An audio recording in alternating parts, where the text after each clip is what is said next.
Hello everybody. परत एकदा मी तुमचं सर्वांचं स्वागत करतो. मी रियाज शेख तुमच्यासाठी बायोलॉजी फाउंडेशन कोर्स घेऊन आलेलो आहोत आणि आपल्या फाउंडेशन कोर्समधलं हा आपलं तिसरं सेशन म्हणजे हा आपला तिसरा दिवस आहे. मागच्या लेक्चरमध्ये आपण बायोडायव्हर्सिटी हा टॉपिक पूर्ण केला होता.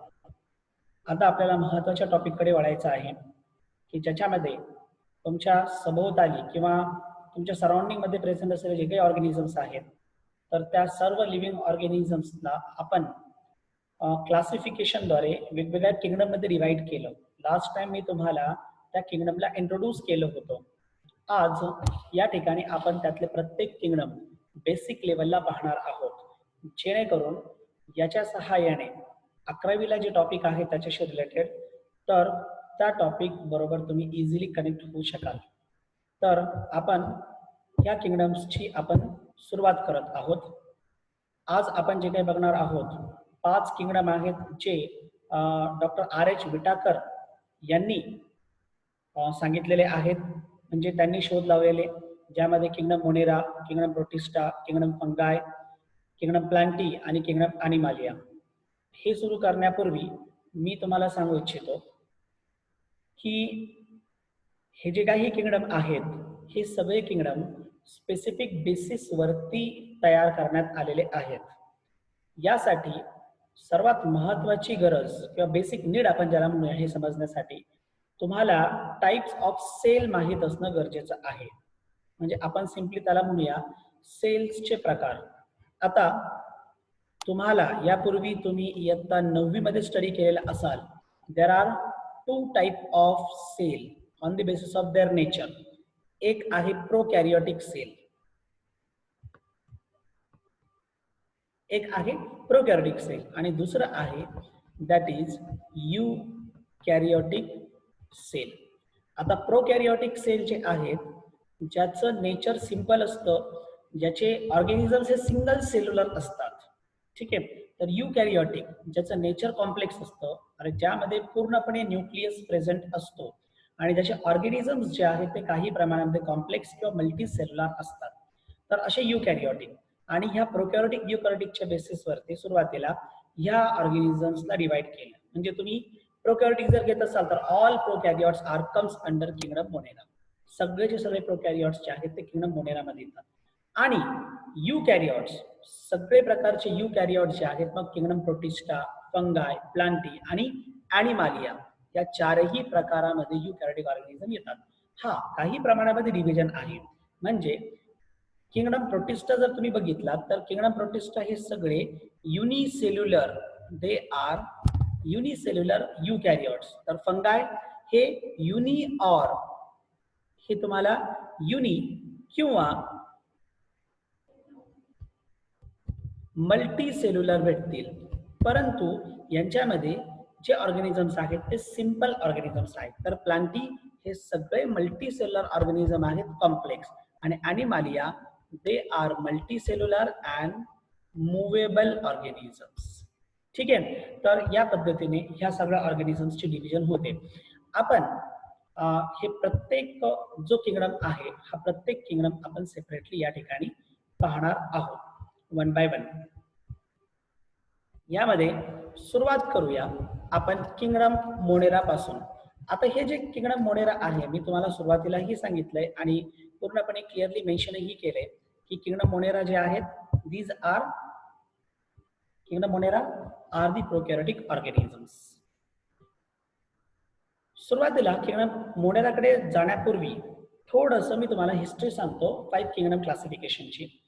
Sir R.H. विटाकर 1969 मध्ये त्यांनी 5 किंगडम क्लासिफिकेशन प्रपोज केलं. त्याच्यापूर्वी 2 kingdom classification, 3 kingdom classification, 4 kingdom classification आलं.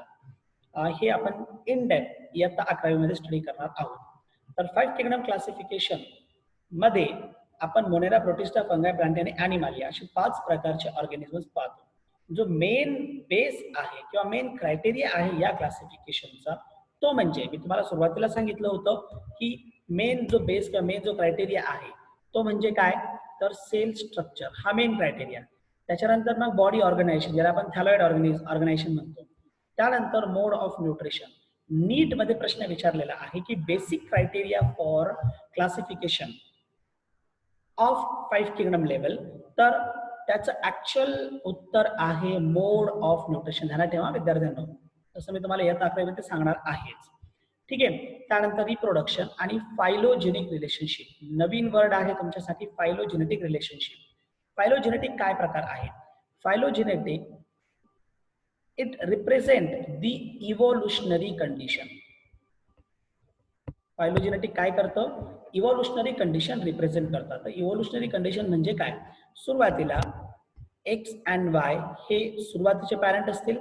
ठीक आहे. यांच्यापासून आलेले यांचे जे अपत्य असतील, मग that are A B C, हे 3 अपत्य त्यांचे असतील.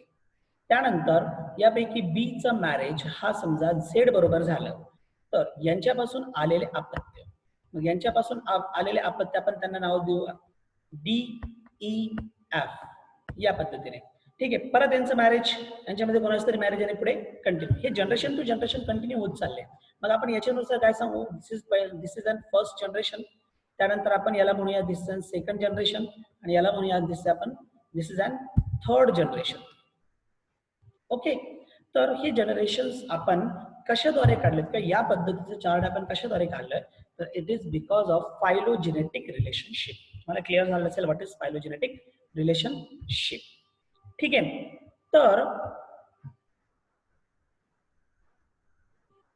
सर विटाकर यांनी या पद्धतीने म्हणजे स्पेसिफिकली ह्या काही क्रायटेरियाच्या बेसिसवरती क्लासिफिकेशन केलेलं आहे. मग आता या क्लासिफिकेशन मध्ये पहिलं क्लासिफिकेशन आता आपण सुरू करूया, that is an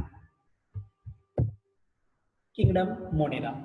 no what is kingdom Monera? मी तुम्हाला बेसिक आधीच सांगितलेलं आहे. Bacteria are sole members of kingdom Moneria. Kingdom Monera पूर्णपणे प्रोकॅरियोटिक ऑर्गॅनिझम शो करतो, आणि प्रोकॅरियोटिकचं basic example is an bacteria.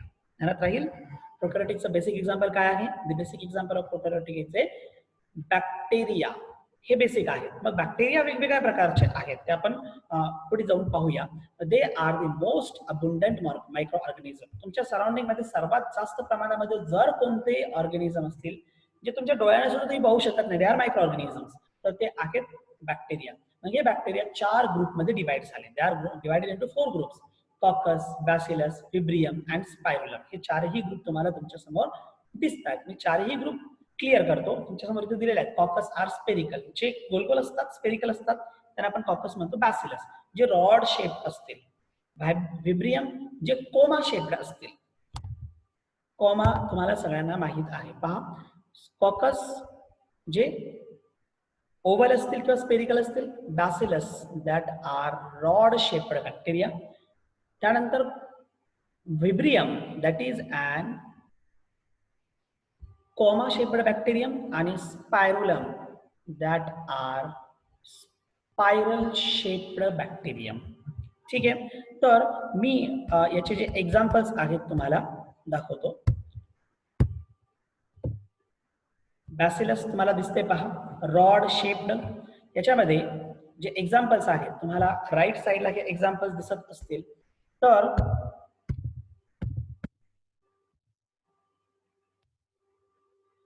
Bacillus example E coli, इश्चेरिशिया coli, तुम्ही ऐकलेला आहात. हे जे इश्चेरिशिया कोलाय आहे हा ऑर्गॅनिझम तुम्ही याच्या ऐकलेला आहात. तर हे जे ई कोलाय आहे हे तुमच्या कोलॉन मध्ये असतं, म्हणून त्याला ई कोलाय म्हणतात, आणि आपल्या डायजेशनसाठी मदत करतात. ठीक आहे. आपल्याला सेपरेटली पाहायचं आहे या आकडेमध्ये. त्यानंतर कॉकस हे तुम्हाला समोर दिसतंय, that is an spherical or the oval shaped, आणि त्याच्यामध्ये एक्झाम्पल डिप्लोकॉकस निमोनियम. आता डिप्लोकॉकस म्हणजे जेव्हा 2 स्पेरिकल बॅक्टेरिया एकत्र येतात तेव्हा डिप्लोकॉकस होतो. जेव्हा 2 पेक्षा जास्त येतात त्याला आपण एक चेन निर्माण होते, त्याला आपण स्ट्रिप्टोकॉकस असं म्हणतो.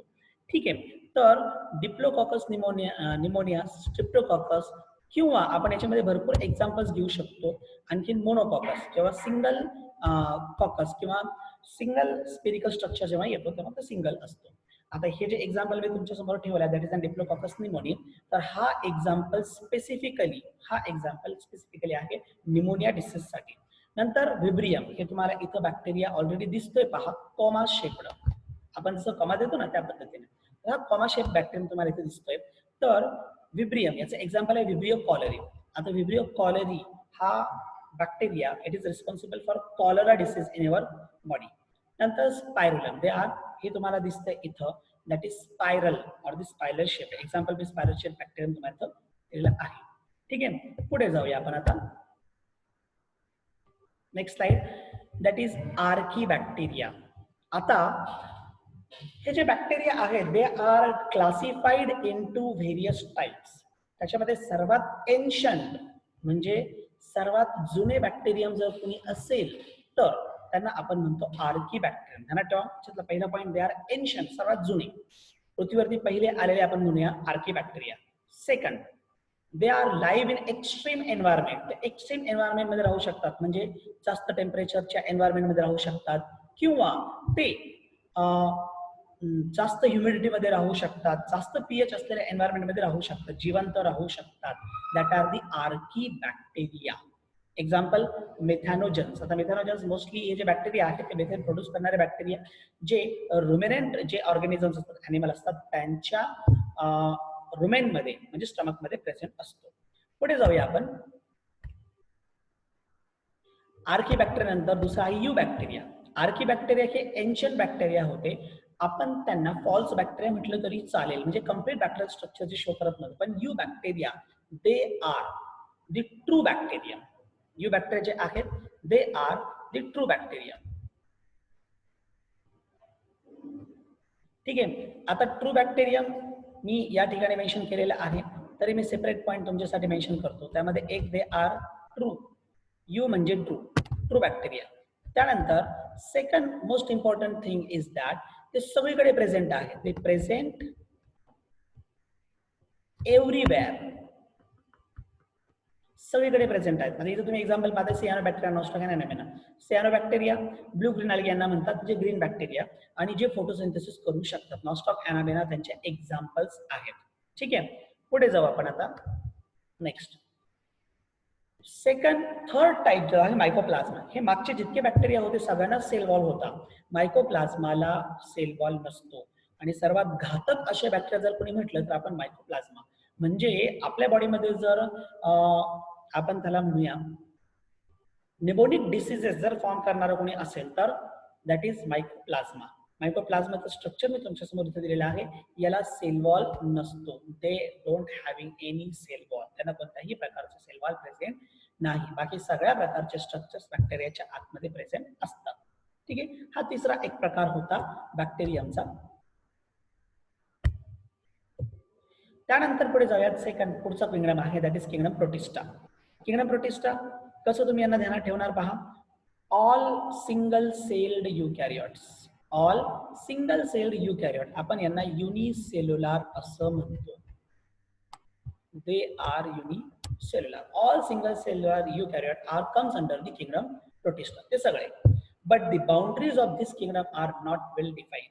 आपण असं म्हणू शकत नाही की ते ऍक्च्युली कसे आहेत, कारण यांच्यामध्ये काही तुम्हाला रेग्युलर शेपचे भेटतील, काही इरेग्युलर शेपचे भेटतील. फॉर एक्झाम्पल अमीबा, तुम्ही 6वी पासून या ऑर्गॅनिझमची स्टडी करत आलात, कसं असतं त्याचं शेप इरेग्युलर, बरोबर. याबद्दल मी सांगू शकत नाही त्याचा शेप कसा आहे. ठीक आहे, तर एक रेग्युलर शेप पण आपल्याला पाहायला भेटतो. रेग्युलर शेप म्हणजे जवळपास तुमच्या जे तळपाय आहे, तळपायच्या आकाराचा bacteria, that is sorry bacteria नाही Protista, that is we called paramecium. ठीक आहे, Protista are also divided into various classes. ते सुद्धा वेगवेगळ्या क्लासेसमध्ये डिवाइड झाले. त्यातलं पहिलं क्लास आहे that is chrysophytes, that is golden algae. त्यांना आपण काय म्हणतो, they are also called as golden algae. इथे तुम्हाला चित्र दिसतंय पहा, म्हणजे जे गोल्ड कलरचे दिसतात. दुसरा एक प्रकार आहे डायनोफ्लॅजिलेट. डायनोफ्लॅजिलेट याला का म्हटलं जातं, डायनो म्हणजे टू, ठीक आहे, आणि फ्लॅजिलेट ज्यांना 2 फ्लॅजेला असतात, ते having the 2 flagella, that is called as dinoflagellate. तुमच्या समोर एक ऑर्गॅनिझम आहे, एक्झाम्पल गॉनिओलक्स. गॉनिओलक्सचं पहा, एक असं एक लॉन्जिट्युडनल फ्लॅजेला असतो आणि एक असं या पद्धतीचं एक फ्लॅजेला असतो. सॉरी, हा जो पहिला आहे हा ट्रान्सवर्स फ्लॅजेला आहे. This is an transverse flagella and this is an the longitudinal flagella. दोन फ्लॅजेला असलेले ऑर्गॅनिझम जे असतात त्यांना आपण डायनोफ्लॅजेलेट म्हणतो. हेही प्रोटिस्टा आहे, तुम्ही ऐकलं नसाल, आज फर्स्ट टाइम तुम्ही ऐकताय. इन डेप्थ आपण इयत्ता 11वी मध्ये शिकणार आहोत. पुढची एक कॅटेगरी आहे प्रोटिस्टाची, दॅट इज युग्लिनॉइड्स. युग्लिनॉइड्सचं जर तुम्हाला माहिती पाहिजे असेल तर युग्लिनॉइडचं रेग्युलर शेप असलेली बॉडी आहे. युग्लिनॉइडचा एक्झाम्पल आहे, सगळं तुम्हाला दिसतंय. सिंगल फ्लॅजेलमही तुम्हाला याच्यामध्ये पाहायला भेटते, न्यूक्लियसही पाहायला भेटते, क्लोरोप्लास्टही आहे. ठीक आहे. आता मला महत्वाचं फीचर युग्लिनॉइडचं सांगायचं आहे. युग्लिनॉइड आर हेटेरोट्रॉपिक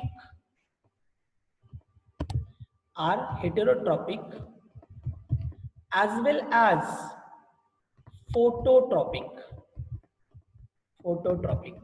म्हणजे हे फोटोसिंथेसिसही करू शकतात आणि जर यांना लाईट अवेलेबल नसेल तर हे स्वतःसाठी दुसरीकडून अन्न अवेलेबल पण करून घेतात. म्हणजे आपण असं म्हणूया, स्वतःचं अन्न स्वतः तयारही करू शकतात आणि दुसऱ्यावरही अवलंबून असे आहेत. That are the euglenoids. पुढे आहे स्लाइम मोल्ड्स. हे fungi like Protista. Slime moulds म्हणजे काय? These are fungi like protista.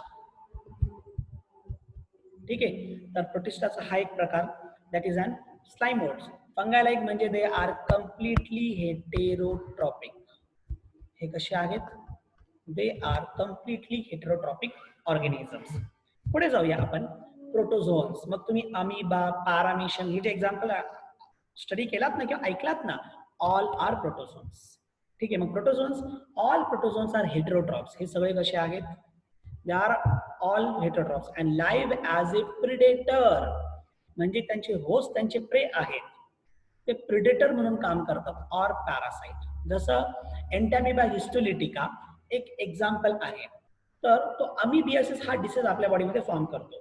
Even well known malaria हा disease, it is because of the protozoan. आणि तो जो प्रोटोझोन प्रोटिस्ट आहे जो मलेरिया डिसीज फॉर्म करतो, तो with the help of mosquito आपल्या बॉडीमध्ये एंटर होतो. ठीक आहे.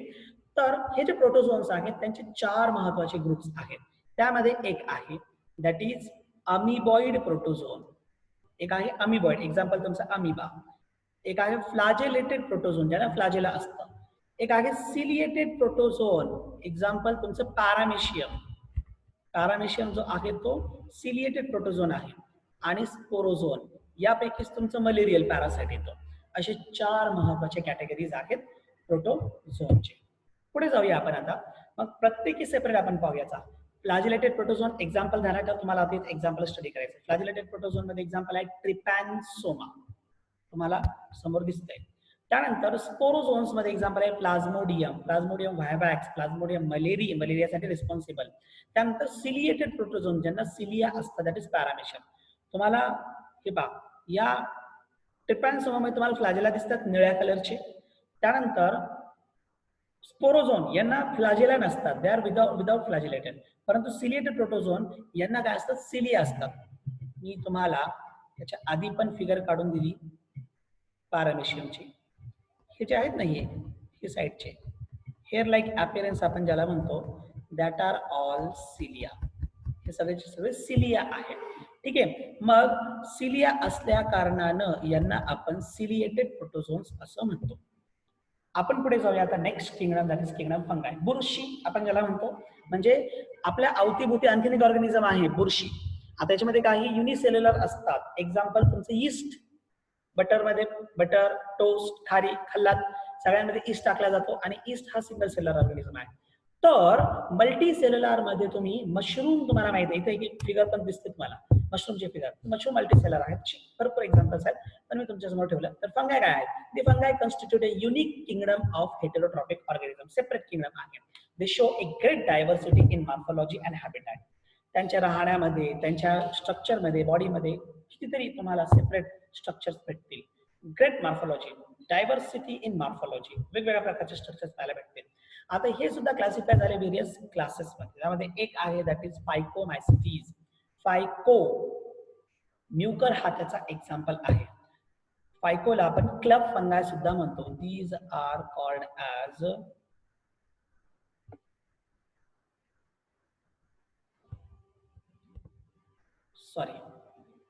क्लब फंगाय नाही तर दे आर कॉल्ड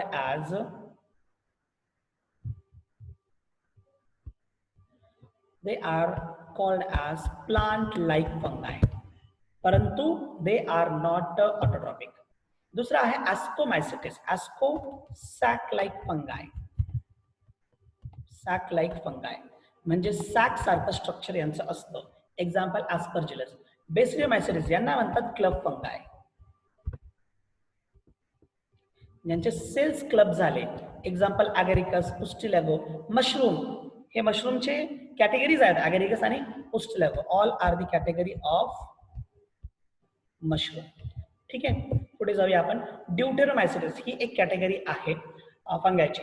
मागचे जितके फंगाय आपण बघितले ना, पायकोमायसिटिस, ॲस्कोमायसिटिस, बेसिडियोमायसिटिस, हे तिन्ही प्रकारचे फंगाय सेक्शुअल रिप्रोडक्शन करू शकतात, पण ड्यूटेरोमायसिटिस सेक्शुअल रिप्रोडक्शन करू शकत नाही. ओनली असेक्शुअल रिप्रोडक्शन करतात, म्हणून त्यांना deutero. They are also called as incomplete fungi. Sorry, incomplete मी या ठिकाणी थोडंसं चुकतो आहे. Not incomplete. They are also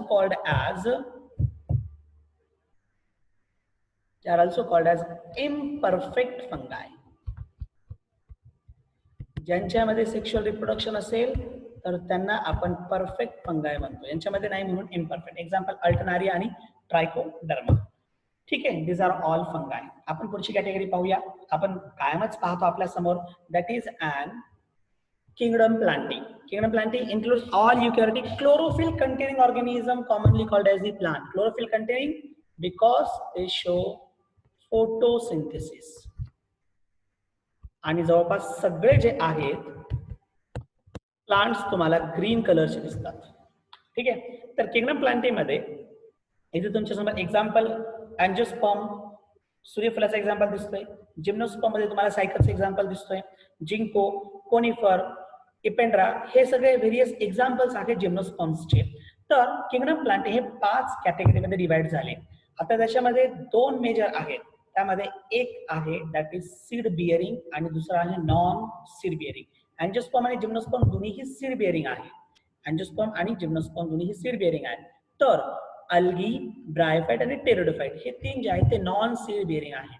तर हे 5 कॅटेगरीज तुम्हाला किंगडम प्लांटचे भेटतात, पाहायला भेटतात. तर यापैकी हे जे मी अरेंज केले होतं, algae, bryophyte, pteridophyte, gymnosperm, angiosperm, तर त्यांच्या इव्हॉल्युशनरी बेसिसवर आहेत. म्हणजे सर्वात पहिले प्लांट कोणतं असेल तर अल्गी, त्यानंतर आले ब्रायोफाइट, त्यानंतर आले टेरिडोफाइट, त्यानंतर आले जिम्नोस्पर्म, त्यानंतर आले अँजिओस्पर्म. अल्गी पूर्णपणे पाण्यात राहणारे. ठीक आहे, ब्रायोफाइट्स हे पाण्यात आणि लँडवरती राहणारे म्हणजे अँफिबियन्स. टेरिडोफाइट हे पहिले असे प्लांट जे पूर्णपणे लँडवरती राहणारे. जिम्नोस्पर्म पहिले असे प्लांट जे सीड कन्सिस्ट करतात आणि अँजिओस्पर्म पहिले असे प्लांट जे फ्लावर कन्सिस्ट करतात. तर या पद्धतीने यांचं डिवायडेशन होतं. प्रत्येकाचे एक्झाम्पल्स मी तुम्हाला इथे देऊ इच्छितो. त्यामध्ये एक आहे pteridophyte. Pteridophyte they are called as gymnosperm, angiosperm मी आधीच क्लिअर केलं तुम्हाला. Pteridophyte they are first vascular, म्हणजे ज्यांच्यामध्ये वस्कुलार सिस्टम प्रेझेंट असते, झायलेम, फ्लोएम प्रेझेंट असतात. तर असे पहिले अल्गी ब्रायोफाइट मध्ये नव्हते, टेरिडोफाइट मध्ये आले. मग pteridophyte first vascular plant, non seeded plant. Example equisetum आणि फर्न. हे जे एक्झाम्पल दिसते तुम्हाला हे इक्विसिथम आहे आणि हा example fern. Fern moist environment मध्ये डेव्हलप होतात, हे उन्हामध्ये डेव्हलप होत नाही. ब्रायोफाइट्स हे टेरिडोफाइटच्या आधीची कॅटेगरी. मग ब्रायोफाइट जे आहेत हे ब्रायोफाइट हे सगळेचे सगळे यांना आपण प्लांट अँफिबियन्स म्हणतो, कारण हे लँडवरती पण राहतात आणि पाण्यामध्ये पण राहतात, म्हणून त्यांना आपण प्लांट अँफिबियन्स असं म्हणतो. याच्यामध्ये एक्झाम्पल हॉर्नबर्ड्स, लिव्हरबर्ड्स, मॉझेस हे एक्झाम्पल आहे. यांनाही मॉइस्ट एन्व्हायरमेंट लागतं वाढण्यासाठी. आणि सर्वात पहिली कॅटेगरी जी होती ती अल्गी. हे सर्वात सिंपल थॅलॉइड बॉडी, म्हणजे ज्यांच्यामध्ये रूट, स्टेम, लीव्ह हा प्रकारच नाहीये. ठीक आहे, आणि ते पूर्णपणे पाण्यामध्ये किंवा जर ग्रो झाले तर मॉइस्ट कंडिशन मध्ये, म्हणजे मॉइस्ट ट्री ट्रंक असेल, मॉइस्ट वॉल असेल, तर यावरती डेव्हलप होणारे हे अल्गी. अल्गीला आपण शेवाळ असं म्हणतो. ठीक आहे, पुढे जाऊया आपण किंगडम ॲनिमालियाकडे. आता किंगडम ॲनिमालिया विद्यार्थी मित्रांनो पहा, हे जे किंगडम ॲनिमालिया आता 9वी 10वी मध्ये पण तुम्ही स्टडी केलेलं आहात. ॲनिमल्स 2 कॅटेगरीमध्ये डिवाइड झाले. ॲनिमल्स जे आहेत हे दोन कॅटेगरीमध्ये डिवाइड झाले. आधी आपण त्यांचे डेफिनेशन पाहूया. दे आर कॅटेगराइज्ड बाय हेटेरोट्रॉपिक म्हणजे दुसऱ्यावर अवलंबून. eukaryotic organism that are multicellular and their cells lack cell wall आणि ज्यांच्या सेलमध्ये सेल वॉल नसतं. they directly or indirectly depends on the plants for food. ते पूर्णपणे प्लांट वरती डिपेंड असतात फूड मटेरियल साठी. That is kingdom Animalia. मग किंगडम ॲनिमालिया मध्ये दोन मेजर कॅटेगरी आहेत. एक आहे नॉन कॉर्डेट्स, एक आहे नॉन कॉर्डेट्स आणि दुसरं आहे कॉर्डेटा. हे दोन मेन कॅटेगरी आहेत. म्हणजे एक प्रकारे नोटोकॉर्ड काहींमध्ये प्रेझेंट असतं, नोटोकॉर्ड काहींमध्ये ऍब्सेंट असतं. ज्यांच्यामध्ये प्रेझेंट नसतं ते नॉन कॉर्डेट आणि ज्यांच्यामध्ये प्रेझेंट असतं ते कॉर्डेट. तिथे फ्लॅटवर्म नोटोकॉर्ड ऍब्सेंट आहे, पण बर्ड्स आणि फिशेस नोटोकॉर्ड प्रेझेंट आहे आणि यानुसार हे डिवाइड होतात. तर यांचे व्हेरियस फायलम आहेत. तुम्हाला इयत्ता 11वी मध्ये जवळपास 10 फायलम नॉन कॉर्डेटचे स्टडी करायचे आहेत आणि पुढे कॉर्डेटचे कितीतरी क्लासेस तुम्हाला स्टडी करायचे आहेत. हे पहा, इथे तुम्हाला इन शॉर्ट ॲनिमल्स डिवाइड करून दिलेत. यामध्ये इनव्हर्टेब्रेट्स म्हणजेच नॉन कॉर्डेट या पद्धतीने डिवाइड केलं आणि व्हर्टेब्रेट्स म्हणजे ज्यांच्यामध्ये व्हर्टेबल कॉलम प्रेझेंट असतं. आता नॉन कॉर्डेट्स जे आहेत यामध्ये मग पोरीपेरा ज्यांच्या बॉडीवरती पोर्स असतात, स्पॉन्जेस एक्झाम्पल आहे. त्यानंतर आर्थ्रोपोडा ज्यांची बॉडी 3 पार्टमध्ये डिवाइड झाली, हेड, त्यानंतर थोरॅक्स आणि ॲब्डोमेन. इकायनोडर्मॅटा ज्यांच्या बॉडीवरती स्केल असतं. ॲनिलिडा ज्यांच्या बॉडीवरती सेगमेंट असतं. फॉर एक्झाम्पल तुमचं अर्थवर्म. इकायनोडर्मॅटामध्ये एक्झाम्पल तुमचं स्टारफिश आणि मोलुस्का, स्नेल, गोगलगाय तुम्ही पाहता हे एक्झाम्पल. या व्यतिरिक्त आणखीन आहेत त्याच्यामध्ये सिलेंट्रेटा, प्लॅटीहेल्मिन्थिस, आस्कहेल्मिन्थिस हे एक्झाम्पल पण आहेत ॲनिमल्स मध्ये. ते आपण सेपरेटली इयत्ता 11मध्ये पूर्णपणे पाहणार आहोत. पुढे व्हर्टेब्रेट मध्ये ज्यामध्ये व्हर्टेब्रल कॉलम प्रेझेंट असतो. मग हे व्हेरियस क्लासेस मध्ये डिवाइड झाले. फिशेस, स्पायसेस आपण ज्यांना म्हणतो. फिशेस नंतर नंबर लागतो अँफिबियन्स. फिशेस पूर्णपणे पाण्यात राहणारे अँफिबियन्स. एक्झाम्पल फॉर घेऊ शकता तुम्ही. तर हे पाण्यातही राहतात आणि लँडवरती पण राहतात म्हणून त्यांना अँफिबियन्स म्हणतात. मॅमल्स पूर्णपणे लँडवरती राहणारे. त्यामध्ये काही जे आहेत ते पाण्यात राहणारे असतात, परंतु मॅमल्स ज्यांच्यामध्ये मॅमरी ग्लँड्स प्रेझेंट असतात. त्यानंतर नंबर लागतो बर्डचा. तर ऍक्च्युली मॅमलच्या आधी रेप्टाईल्स आहेत, मग नंतर बर्ड. रेप्टाईल्स सरपटणारे प्राणी, ठीक आहे. त्यामध्ये स्नेक सेपरेट होतात आणि क्रोकोडाईल सेपरेट होतात. तर बर्ड्स हे उडणारे प्राणी ज्यांना आपण बर्ड्स म्हणतो आणि मॅमल्स हे लँडवरती असणारे प्राणी, ठीक आहे. So these are all about the various organisms present in our surrounding. इथपर्यंत तुम्हाला समजलेलं असेल तर याच्याशी रिलेटेड आता आज आपण 3 दिवस पूर्ण केलेले आहेत आणि 3 टॉपिक आपण यामध्ये पूर्ण केले. एक तर इंट्रोडक्शन टू बायोलॉजी, दुसरं बायोडायव्हर्सिटी आणि दुसरं क्लासिफिकेशन. तर असे 3 टॉपिक आपण पूर्ण केले. या तिन्ही टॉपिकच्या बेसिसवरती मी तुम्हाला नेक्स्ट लेक्चरमध्ये असाइनमेंट देईल. तुम्हाला ती असाइनमेंट सॉल्व्ह करायची आहे, ठीक आहे. धन्यवाद.